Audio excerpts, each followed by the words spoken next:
প্রায় আমাদের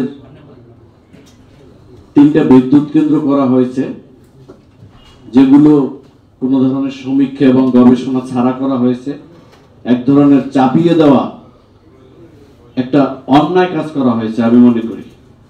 এই জনপদে অনেক অনাবাদি পতিত চর ছিল, সেখানটায় কিন্তু এই বিদ্যুৎ প্ল্যান্ট করা যেত।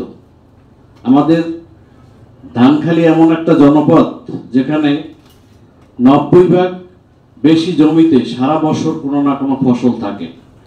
সেই জনপদ আপনি দেখেন আজকে 16 বছরে কত কোটি টাকার উন্নয়ন বঞ্চিত হয়েছে, উৎপাদন বঞ্চিত হয়েছে, দেশ বঞ্চিত হয়েছে, মানুষ বঞ্চিত হয়েছে, মানুষকে উচ্ছেদ করা হয়েছে ভূমি থেকে, বাড়ি থেকে, কবর থেকে। আমরা হারিয়েছি আমাদের বসতি, আমাদের সভ্যতা, আমাদের আত্মীয়তা, আমাদের পরিবার পরিজন, সব থেকে আমাদেরকে বিচ্ছিন্ন করা হয়েছে। আমরা জানি কোনো ধরনের টেকসই উন্নয়ন করতে হলে যাদের জন্য উন্নয়ন, সেই জনপদের মানুষের পরামর্শ নিতে হয়, সেটি করা হয়নি। এটি একটি ভাগ বাটোয়ারার ব্যবসায়িক প্রকল্প আমি মনে করি। আমাদের বিদ্যুৎ দরকার আছে। আপনাকে আমি বলি, গত 14 দিন পায়রা পাওয়ার প্ল্যান্ট কিন্তু বন্ধ ছিল। আমাদের কিন্তু বিদ্যুৎ সমস্যা আমরা বাস্তবে পরিলক্ষিত হয়নি, লোডশেডিং ছিল না। তাইলে অপরিকল্পিতভাবে বাড়তি এই পাওয়ার প্ল্যান্ট করা হয়েছে শুধু ক্যাপাসিটি চার্জ ভোগ করার জন্য, ভাগাভাগি করার জন্য। এই প্ল্যান্টগুলো যদি চরে নেওয়া হতো, যেহেতু রাঙ্গামাটিতে বিদ্যুৎ নেওয়া হয়েছে সাবমেরিন কেবলের মাধ্যমে, আমরা সেখান থেকে রিসিভ করতাম, আমাদের ধানখালী অক্ষত থাকতো, মানুষের জনপদ অক্ষত, সবুজের সমারোহ থাকতো। আজকে পায়রা বন্দরের আপনি যদি এটি সম্ভাব্যতা, ভবিষ্যৎ কি আপনি ভালো জানেন, আপনার সাথে বিশিষ্টজনদের যোগাযোগ আছে, এটি ভায়াবল কিনা এখনো আমি ব্যক্তিগতভাবে নিশ্চিত না। আজকে রামনাবাদের ড্রাফট কত? 5.5 থেকে 6 মিটার, যেখানে কোনো মাদার ভেসেল ঢোকার সুযোগ নাই। এই চ্যানেলের কারণে দেখেন 50,000 জেলে পরিবার কিন্তু পেশা হারিয়ে গেছে। এটি কি কোনোদিন পূরণ করার? এই যে আমাদের সরাসরি এবং প্রত্যক্ষ পরোক্ষভাবে আরো অন্তত 10,000 পরিবার উচ্ছেদ হবে আগামী 10 বছরে। এটি কোনো পরিকল্পনা আনা হয়নি।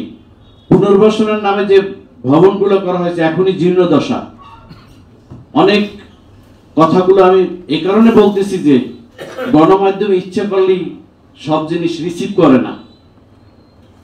সেন্সর একটা বিষয় আছে, আপনাকে আমি বোঝাতে পারবো না, সেটা ধৃষ্টতা হবে। তো এই উন্নয়ন আজকে আমরা নিতে পারছি কিনা এটা অসহনীয় বোঝা হয়ে গেছে। আজকে দেখেন কুয়াকাটার প্রোটেকশনের জন্য স্থায়ী কোনো প্রকল্প নেওয়া হয়নি। আমি রিপোর্ট করেছি একাধিকবার, 16-17 বছর পর্যন্ত ঝুলতেছে, স্থায়ী প্রোটেকশন নেওয়া হয়নি। অথচ পাশে বাঁধের জন্য শত শত কোটি টাকা ব্যয় করা হচ্ছে।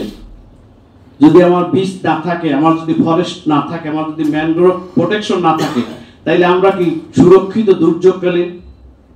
এই বিষয়গুলো নিয়ে আপনি যখন আমাদেরকে ডাকবেন, সেটা রিপোর্টিং এর মাধ্যমে হোক, সশরীরে হোক, একজন মানুষ হিসেবে হোক, আপনাকে আমরা সর্বাত্মক সহায়তা দেব।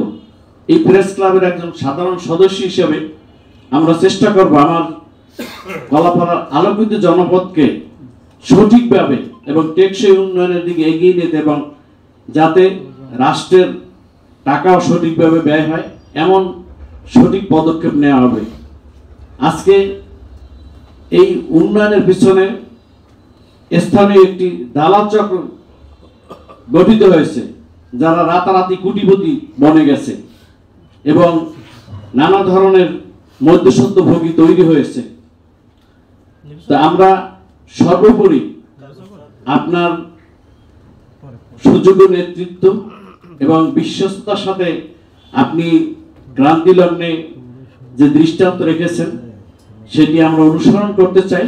সেটিকে বিশ্বাস করে আমরা কলাপাড়ার মানুষ কলাপাড়া পরিকল্পিত উন্নয়নে সহযোগিতা করব।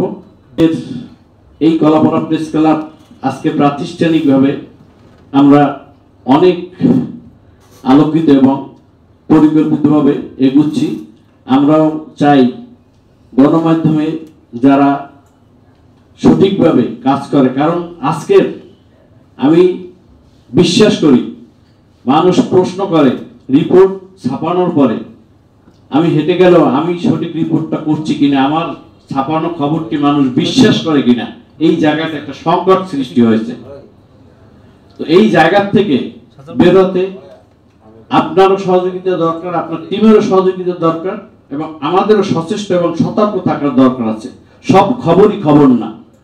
তোফাজ্জল হোসেন মানিক মিয়া সংবাদপত্রে পুরোধা, উনি বলেছিলেন যে সব খবর খবর না, জনকল্যাণ এবং যে খবর সমাজে বিশৃঙ্খলা সৃষ্টি করে সেটি কোনো খবর না। যে খবর সমাজকে এগিয়ে নেয়, মানুষকে শিক্ষিত করে, সচেতন করে, সেটি খবর।